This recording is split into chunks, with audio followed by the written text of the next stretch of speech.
All right, we're going to do a part 2 here. So we've got the part 1 done. I'll dump that off. I want to make a short video. Uh, Part 2, we have, let's go through our other things.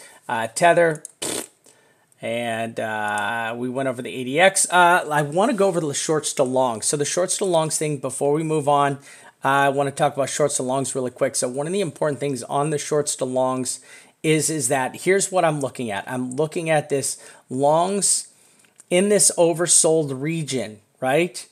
With the price dump, right? Here we are. Look at this happen here. Look, low, very low RSI on the shorts, very low RSI on the longs, right? Longs were definitely lower, but look at these longs. Their longs are dropping, guys. The longs are dumping.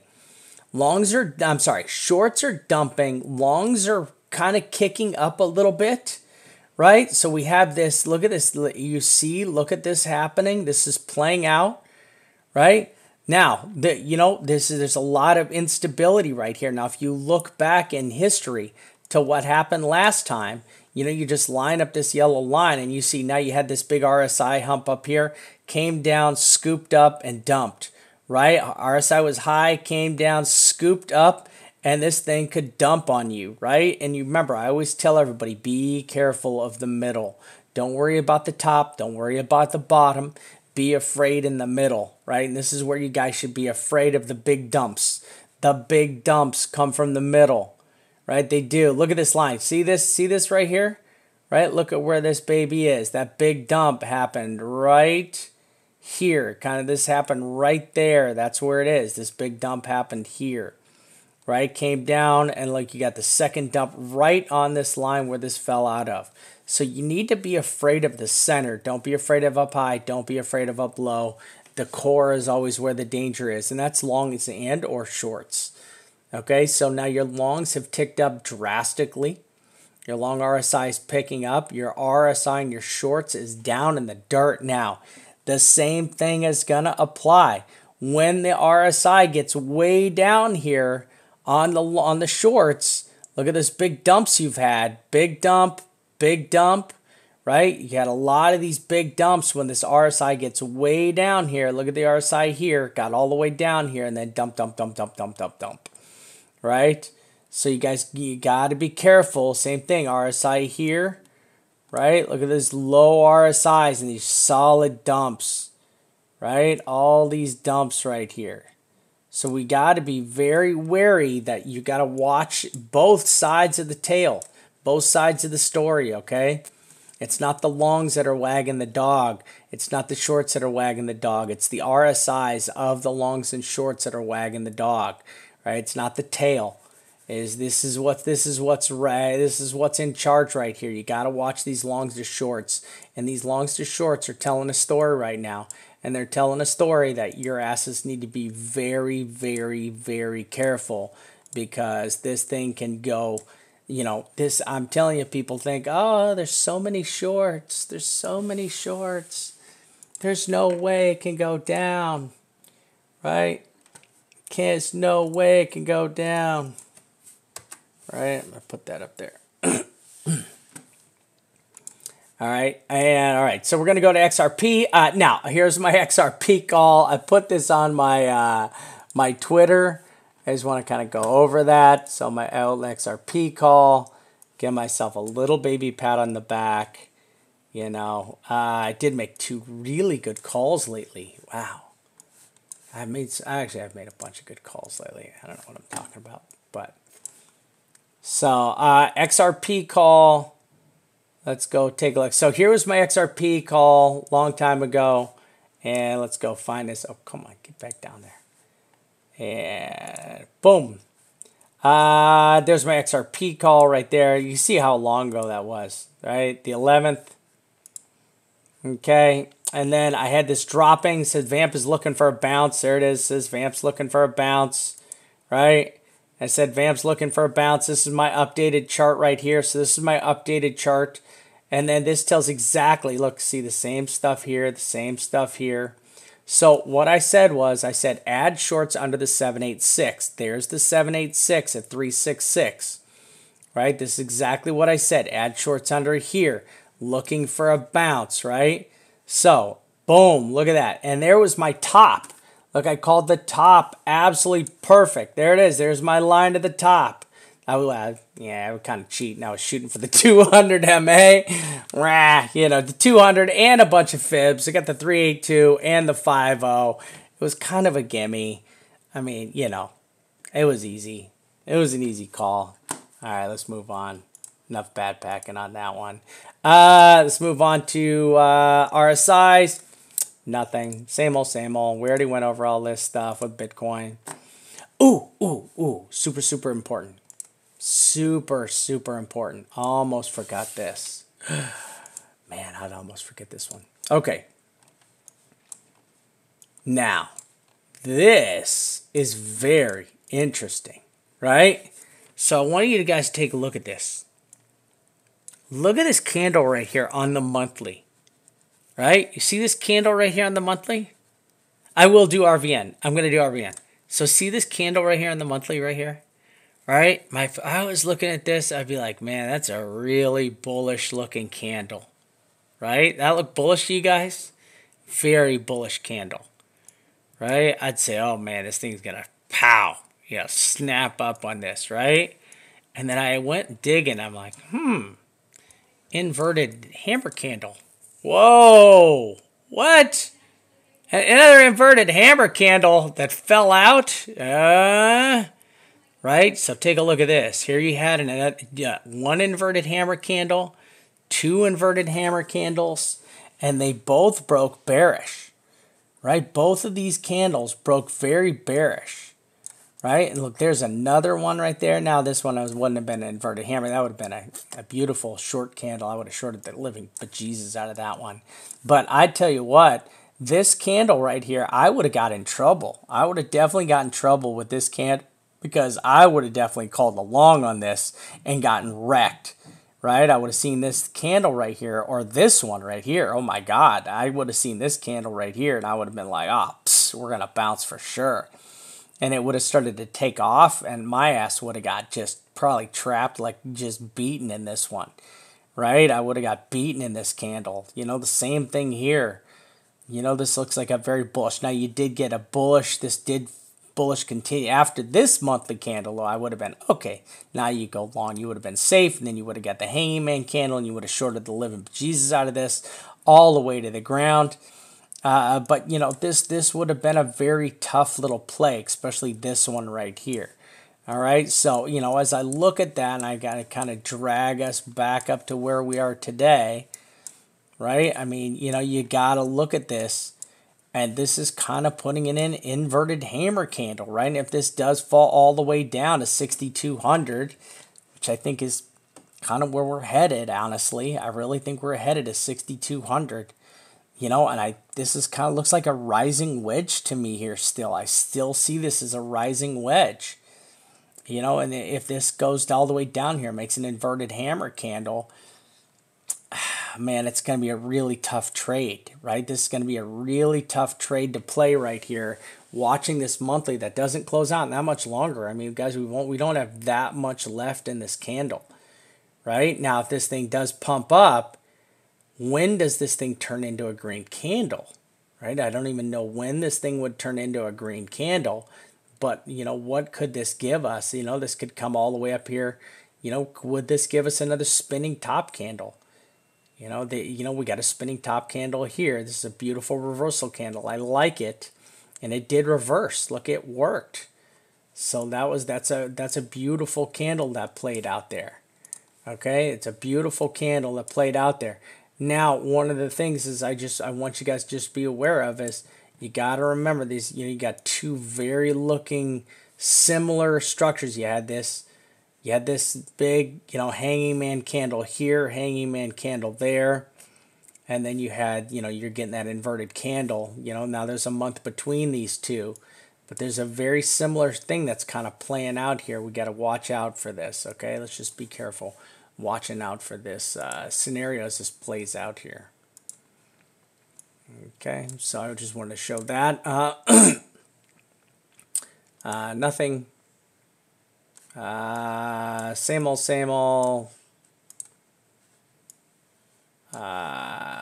Still looking for a J-hook style come around here. I'm still looking for a J-hook style on this. Oh, you know what? I did want to show you guys one thing. So, very important. Take a look at this. So this trend line, you got two historical trend lines. You know, bang, bang, bang, worked out really well. That historical trend line stayed inside the historical trend line. Let's see if it can hold. Now, look at how deep you can go, right? You can go, you know, you got a lot of room to fall here.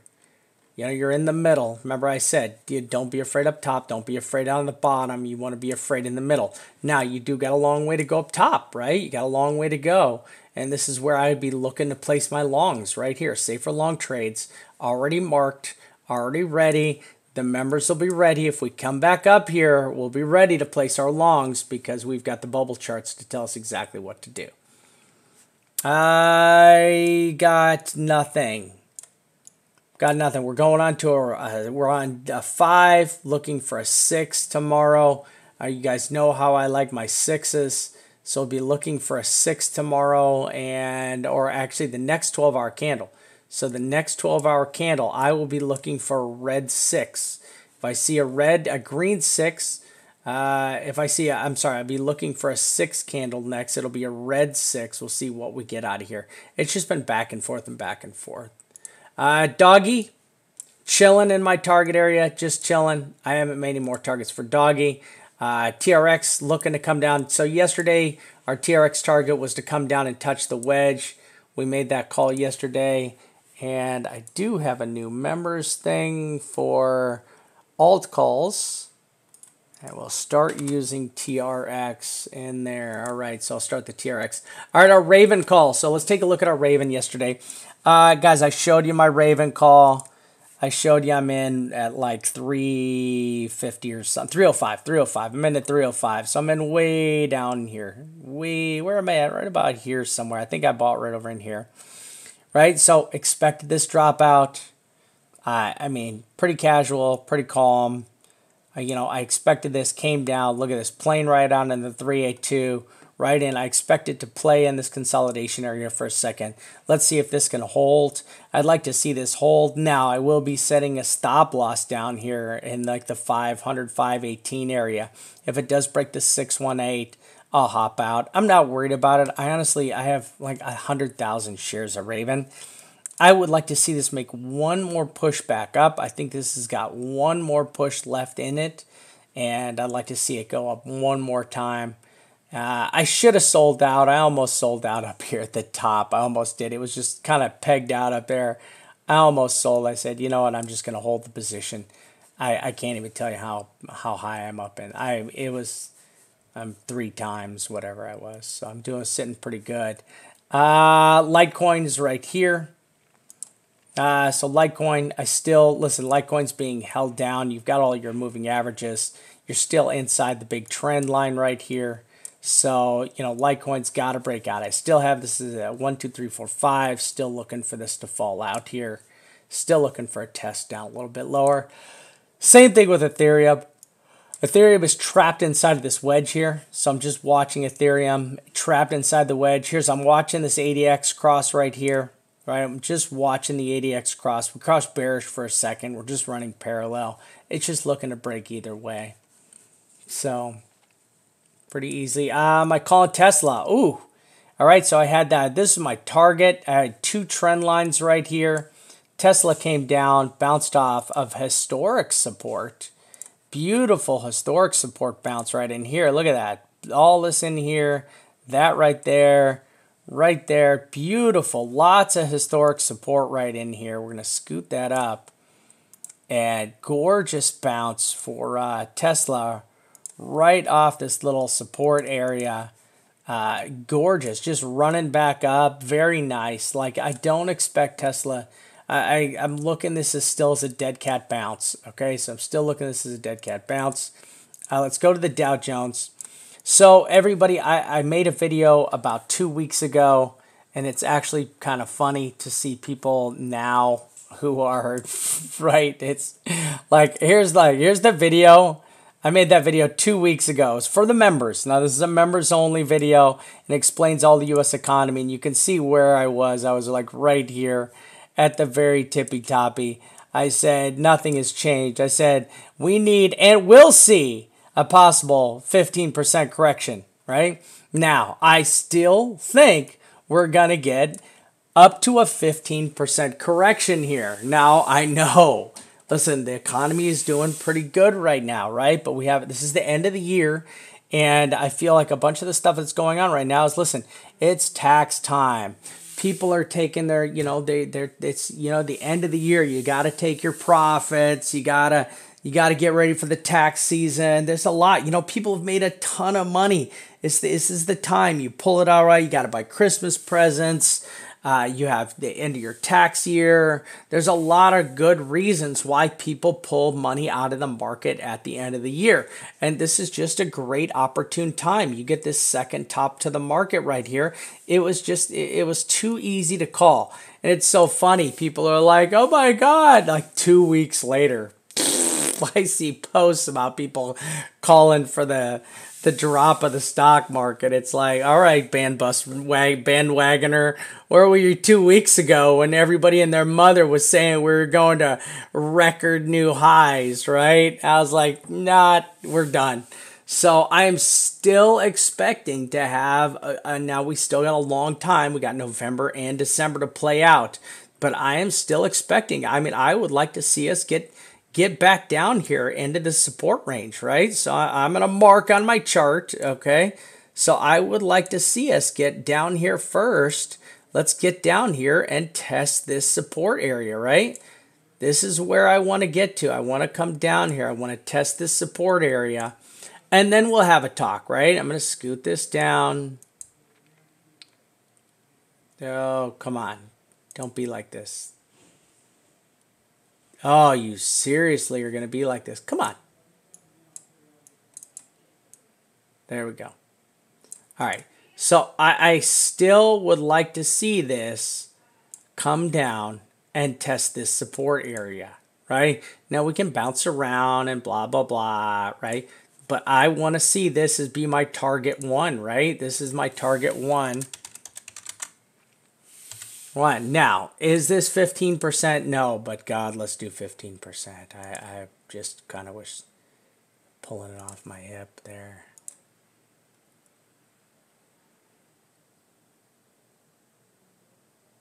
There you go. There you go. All right? Yeah, it's not that bad. That's not that bad of a correction right there, right? So, coming back to 22, 23K, right? So I'm going to widen my box out. All right, I'm going to pull my box. So this is my target right here. Right? This is my target for the end of the year though, right? I expect to have this. I'm going to squeeze this up to January 1st. There you go. Okay? So I'm going to squeeze that up there. So I would like to see this target hit by the end of the year. And then I think we'll get a nice bounce. I think this is where we'll get the bounce from, right? I think this is where we'll get a nice bounce from right here, right? We're going to have to reassess it, though. We'll reassess everything towards the end of the year. But I really think this is kind of where we're heading. I'm going to scoot this over here. And I'm going to come over here. I should have a U.S. economy. Should have a U.S. economy. And all right, so there's what I think for the Dow. Pretty reasonable, right? Okay, now the Chinese RMB. All right, so I am expecting. So I still, man. So I want everybody to really be cautious on the geopolitical situation that we have going on right now, right? So this is the RMB. It's the RMB versus the dollar. So this is RMB versus USD, right? And now the RMB versus USD has dumped. It just keeps dumping, right? Right? It keeps dumping against the dollar. right? And it's the RMB just keeps losing value, right? So one of the things is people in China, and I just got back.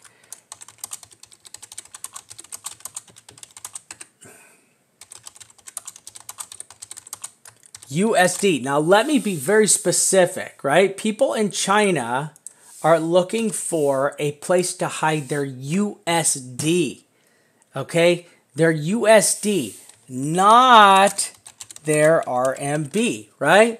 Because this is how this works, okay? You can't walk into a hotel, right? RMB is not accepted anywhere, right? RMB's not accepted anywhere. It's just not. You can't walk in anywhere and use RMB anywhere in the world. You can't go into a hotel in New York and say, oh, I want to pay in RMB, right? No one will take it. You can't go into Europe, into London and try to buy a meal in RMB. People won't take it, right? They won't. They'll take the euro. They'll take the dollar. That's what they want, right? They want the euro, they want the dollar, that's what they take. You go anywhere in the world, and that's what they want, right? They do not take the world. So the world's second largest economy in the entire world, right? The RMB, the second largest economy in the entire world, and they can't use their money anywhere outside of the country. Insane. SWIFT transactions. Right? SWIFT. Does everybody know what SWIFT transactions are? Right? SWIFT transactions. SWIFT transactions are wirelessly sending money, right? From place to place, right? Literally. This is how you send money around the world. And I'm talking massive amounts of money, right? None in RMB, right? None. So even when the Chinese want to buy something, they can't even buy it in their own currency. No one accepts their currency anywhere, and I mean it's pretty good reason why. I mean, if you take a look at this, look at the plummet against the U.S. dollar right here. I mean, what's that? 9%? Oops, sorry.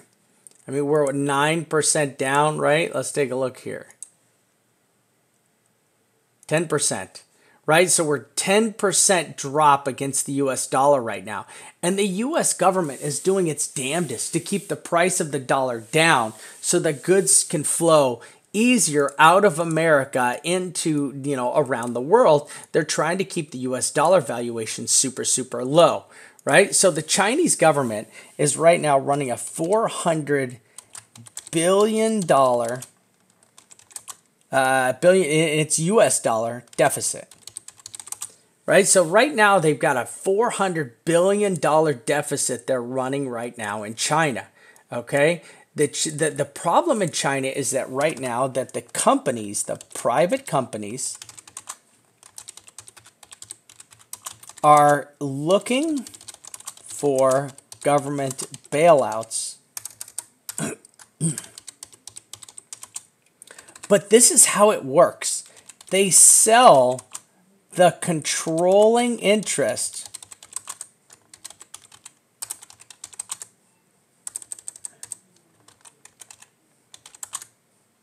to the government, right? Isn't this crazy? And it's not just the government. They sell it to like provinces.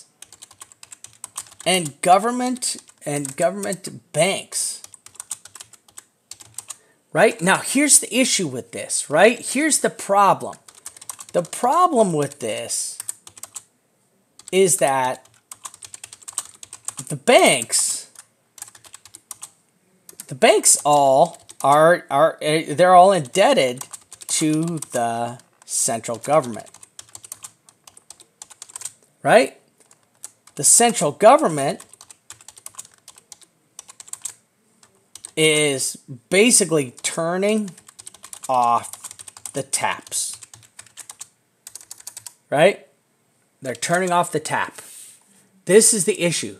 So what you've got right now is you've got the central government in China is turning off the money tap, right? They're cranking it down, right? They're kind of slowly. They've stopped. They cut a mass like a half of the spending that they're going to do for the country. So what's happening is that now this is good. The whole point about this in crypto, we're getting to it, okay? So we're getting to it. So right now, what the government is doing, the government is cutting back all the internal infrastructure projects, right? So the government is cutting all the internal infrastructure projects. Now, here's the thing. The Chinese elite have been making money hand over fist, right? And the issue is they need to protect their money, right? Because if you look at it like this, if you have businessman X, right? He has 100 million RMB, right? Well, just doing nothing, he just lost 10% of his money. He just lost 10% because he knows it, since the RMB is tied to the US dollar right here. He just lost 10%. The guy just lost, I mean, what is that? 10 million RMB? Guy just lost 10 million RMB since April. Since April, he's lost 10 million RMB. And if the Chinese RMB continues to fall against the dollar, right? Look at this, right? If the Chinese RMB continues to fall against the dollar, okay?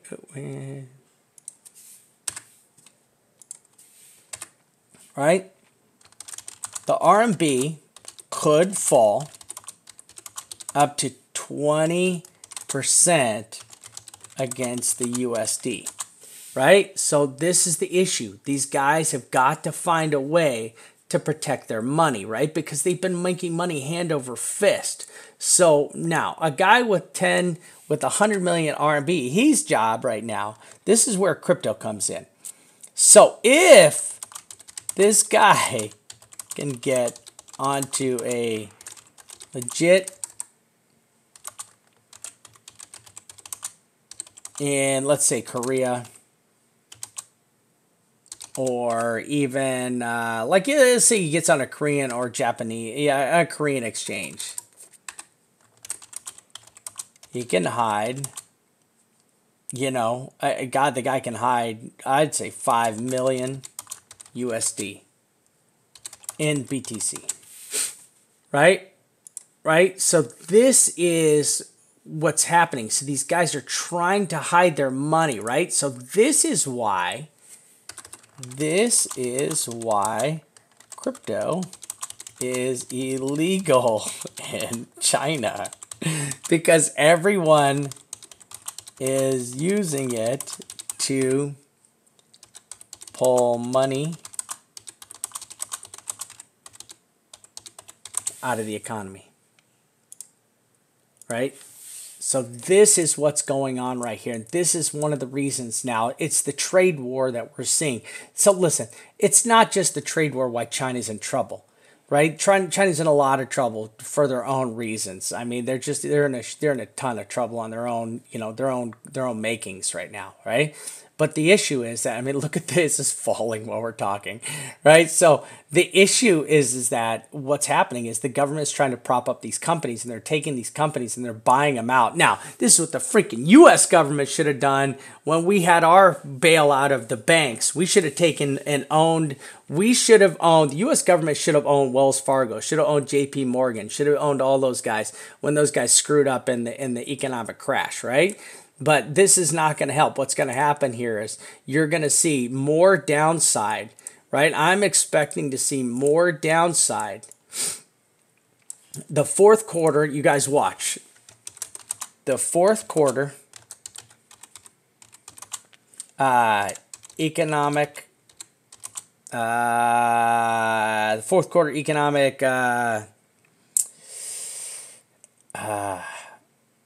reports will be bad. Expect the worst.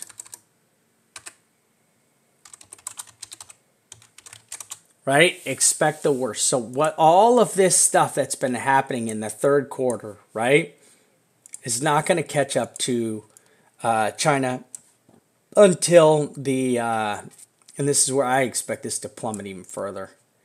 I expect to see another fall. Right? I expect this to, when the fourth quarter news comes out, right? So I'm going to put that in here.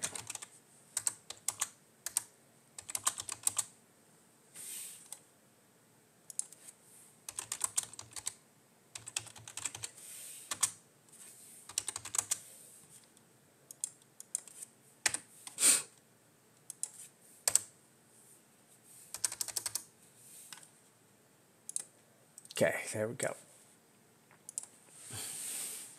So, one of the good things about this is when the fourth quarter economic reports go out, right? I expect to see a lot of these guys, these big whales in China, invest in crypto. So, I am going to put a marker down here, right? That down here,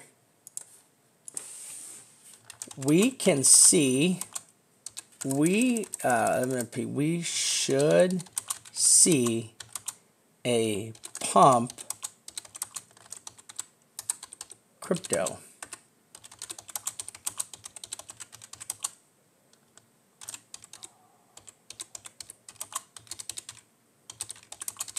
And I would say the first quarter. So we shouldn't see that until the first quarter. Okay? Because, you know, you got to wait for the first quarter. All right? So I feel this is exactly what this is going to happen here.